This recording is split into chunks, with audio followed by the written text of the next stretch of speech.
말씀의 배경은 사사시대입니다. 사사시대의 특징은 악순환이 반복이 되는 거예요. 범죄하면 하나님께서 징계하시고, 회개하고 난 다음에 하나님께서는 사사를 세우셔서 회복을 시키시고, 이게 350년이나 반복되는 이런 어두운 시대였어요. 그런데 이 암울한 시대 가운데서 한 사람의 기도를 통하여 그 역사를 풀어가셨던 것이에요.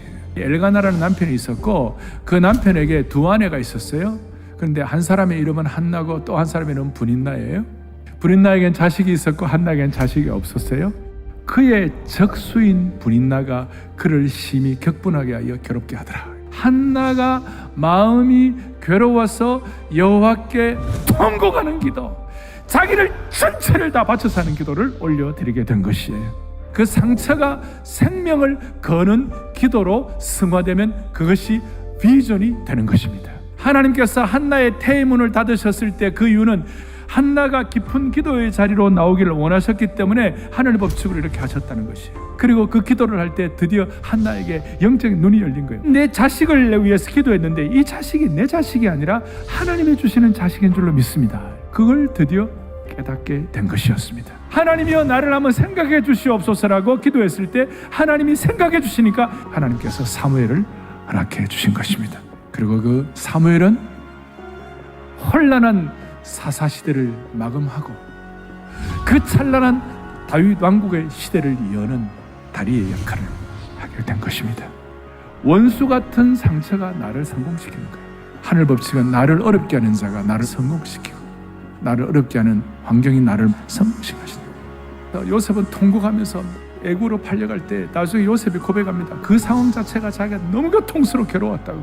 결국은 요셉이 애굽의 총리가 되어서 그 당대의 모든 제국 산하에 수많은 굶주려 있는 사람들을 살리는 원동력이 된 것이, 개인에게 일어나는 고난을 하나님의 큰 계획으로 보는 안목이 필요하다는 것입니다.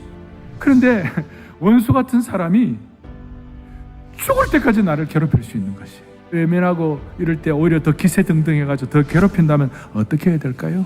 내가 원수와의 관계가 어떤가, 이게 더 중요한 것이 아니라 내가 정말 하나님을 사랑하고 있는가를 먼저 살펴야 한다는 것이. 그럴 때 무슨 일이 일어나는가? 하나님을 사랑하는 자, 내가 하나님을 사랑하는 것을 살펴보고 있는 그 자에게는 결국은 모든 것이 합력하여 선을 이루느니라.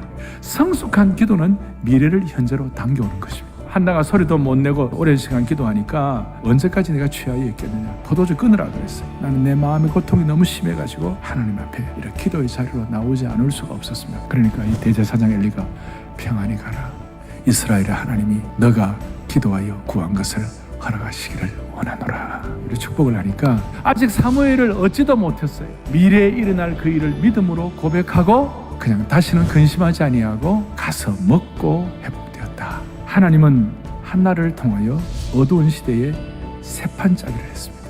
암흑의 시대를 완전히 역전시킨 사람이 한나였고, 역전시킨 도구가 한나의 기도였습니다. 하나님이 이 민족을, 교회를 통하여 다시 새롭게 주시기를 바라는 것입니다.